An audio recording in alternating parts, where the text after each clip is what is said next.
I D card ಹಾಕಿಲ್ಲ ಹೇಳ್ರಿ. I D card ಹಾಕಿಲ್ಲ ನಿಮ್ದು. ಹಲೋ ಪಾಪ ಅವ್ರು ಬಡವ್ರು ಹೋಗ್ಲಿಕ್ಕೆ ಒಳ್ಳೆ ಗಾಡಿ ಹಲೋ ಹೇಳಿ ಅವ್ರು ವಾಪಸ್ ರೊಕ್ಕ ಕೊಡ್ರಿ. ರೊಕ್ಕ ಕೊಡ್ರಿ ವಾಪಸ್. ಹೇಳಿ ಎಷ್ಟು ತೊಗೊಂಡ್ರಿ? 100 ರೂಪಾಯಿ ತೊಗೊಂಡ್ರಿ. ಹಾಂ ಅದೇ 100 ರೂಪಾಯಿ ಕುಕ್ಕಕ್ಕೆ 100 ರೂಪಾಯಿ 200 ಕೊಟ್ಟಿನಿಲ್ಲ. ನಾ ಕೈಲಿ ಹಾಕತ್ ಅದಕ್ಕೇನಿಲ್ಲ. ಖಾಲಿ ತೊಗೊಂಡಾರ ಇಲ್ಲ ನೀವು ಎದರ ಸಂಬಂಧ ತೊಗೊಂಡ್ರಿ? ಅದು ಎದರ ಸಂಬಂಧ ತೊಗೊಂಡ್ರಿ? ನಿಮ್ದು ಗೌರ್ಮೆಂಟ್ ಆಫೀಸರೇನು ಯಾರು? ನಾವು ಇದು ಐ ಡಿ ಕಾರ್ಡ್ ಹಾಕಿಲ್ಲ. ಐ ಡಿ ಕಾರ್ಡ್ ಹಾಕಿಲ್ಲ ಹೇಳ್ರಿ. ಐ ಡಿ ಕಾರ್ಡ್ ಹಾಕಿಲ್ಲ ನಿಮ್ದು. 300 ರೂಪಾಯಿ ಯಾಕೆ ತೊಗೊಂಡ್ರಿ ಹೇಳ್ರಿ? ಎದರ್ ಫೀ? ಎದರ್ ಫೀ?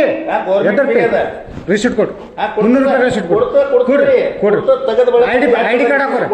ಐ ಡಿ ಕಾರ್ಡ್ ಹಾಕೋರಿ. ಐ ಡಿ ಕಾರ್ಡ್ ಹಾಕೋರಿ. ಪೈಲೆ ಹಾಕೋರಿ ಹಾಕೋರಿ. ನೀವು ರೂಲ್ಸ್ ಪ್ರಕಾರ ತಗೊಳ್ಳುವಾಗಿರಲ್ಲ. ಯಾರು ಹೇಳೋರಿಲ್ಲ ಕೇಳೋರಿಲ್ಲ ನಿಮಗೆ. ಆದಷ್ಟು 300 ರೂಪಾಯಿ ಅವ್ರಿಗೆ ಕೊಡ್ರಿ. ನಾವು ಬೇರೆ ಕೇಳ್ತಾ ಇಲ್ಲ. ಯಾಕೆ ಅವ್ರಿಗೆ ಗಾಡಿ ಖರ್ಚು ಹೋಗ್ಲಾಕ ಬರ್ಲಕ್ಕಿಲ್ಲ. ದಯವಿಟ್ಟು ನೀವು ನಾವು ಈ ಥರ ಮಾಡ್ತೀರಿ ನೀವು ಬಡ್ರಿ. ಅವ್ರ ಪರಿಸ್ಥಿತಿ ನೋಡಿ ನೀವು ನಿಮಗೆ ಹೇಳೋದು ಅರ್ಥ ಮಾಡ್ಕೊಳ್ರಿ. ಅವ್ರ ಪರಿಸ್ಥಿತಿ ನೋಡಿ ಅದನ್ನ ಹೇಳ್ತಲ್ಲ ನಿಮಗೆ. ನೀವು ನಾಳೆಗೆ